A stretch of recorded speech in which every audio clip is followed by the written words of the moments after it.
and welcome to Overdrive. I am Soini Datta. Before Mahindra launches its electric vehicles based on the Inglo architecture, Mahindra has to cover its bases against the Tata Nexon EV and the MG ZS EV, and that is where Mahindra's new electric XUV400 comes into play. Here's Tuhin getting you all the details.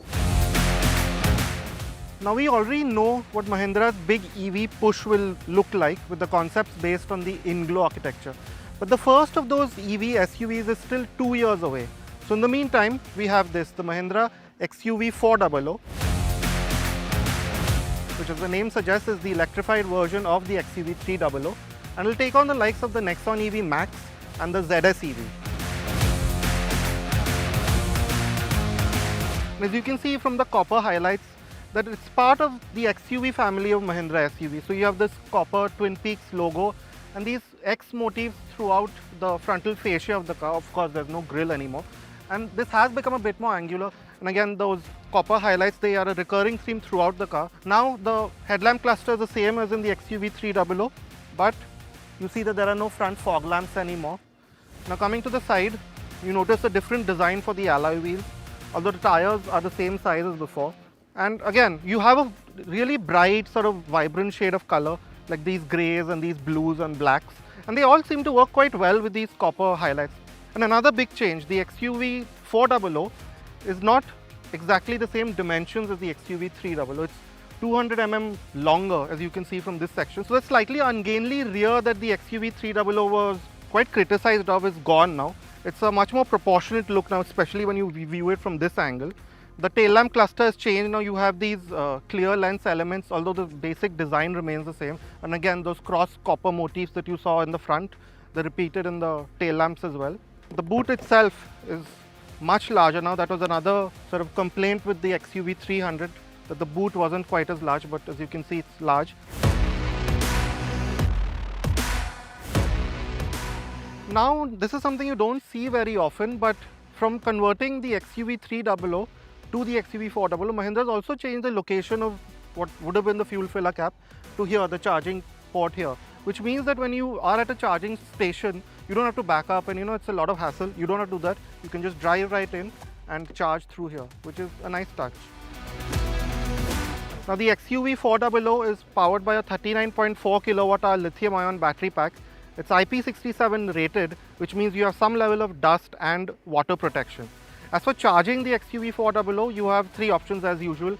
You can use a DC fast charger, which will charge the battery to up to 80% in half an hour. Or you can put up an AC wall box at your home, which charges it in a relatively quick 6.5 hours.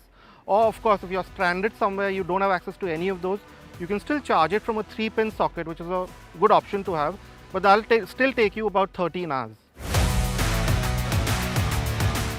Now, as for the interiors of the XUV400, they're pretty much a straight lift from what you get in the XUV300, but of course there are some changes. To start with, you have this all black shade, which looks nicer, at least in our books, than the sort of plain beige and black that you have in the combustion engine version. But some of the things that we don't like is these switches, which we think should have been changed to something a bit more modern. And similarly, you've lost some features. For example, you don't get dual zone climate control anymore. You don't get the steering modes anymore. But that said, the XUV400 is still reasonably well equipped. You get auto headlamps, you get 7-inch touchscreen, you get height adjustable seats, a sunroof. But aside from that, the XUV300 is one of the larger cars in this segment, and that continues unchanged even here. So you have a great view out, you have good shoulder room here, comfortable seating, and the windows are large, so that is not a problem at all. Now coming back to the features, we also would have liked maybe a digital instrument cluster, with EVs and the buyers of EVs being so technologically savvy. That could have been an addition. And this touchscreen is an older unit, so maybe that could have been updated. You have the same pretty decent quality of plastics. There aren't too many soft surfaces aside from the common touch points, such as this bit here, this bit here. But you have this nice sort of weave to the steering wheel, this grip. The buttons, maybe they look a bit dull because they are the same color as the rest of the cabin, but they feel and function well enough.